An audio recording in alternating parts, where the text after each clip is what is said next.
Halor ke Jingiap Jingiap u habret banyos nam karta na Nongrah lo merbo. U superintendent ki Pulit ki East Khasi Hills uba Vivek Syiem mulihat ho bag jing toket gerangya chakman bat ki Pulit kirang ap ka kai pot postmortem. Uba Vivek Syiem mulong bagi dan kidak mensaw kamet unu habret kabala bandai haswa ne hadien mula syap Jingiap bat kinang haban ap ya ke report jang ke postmortem.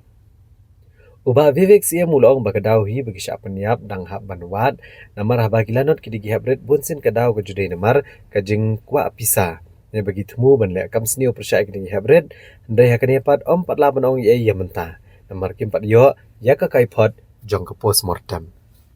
Some could be antemortem, some could be postmortem injuries, you know that.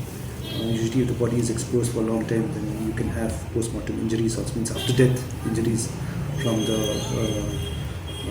various elements of nature. So we are waiting for the postmortem report to actually ascertain what type of injuries were antemortem and maybe if there are postmortem injuries also. So from the postmortem report, we will get a clearer picture of how he died. So any suspect identified so far? See, as of now, the spectrum of suspects is wide. As SIT progresses and all that, we will be able to narrow further. Since it is a child out here, and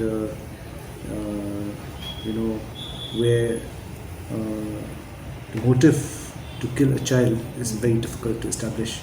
It either could be for ransom, which has not come about. It could be for sexual assault, for which the inquest has not indicated of any sexual assault, or we'll confirm that from the post-mortem. And if there's none of these motives, then we have to look for other motives. So it's very important to first establish what is the motive for killing the 7-year-old child.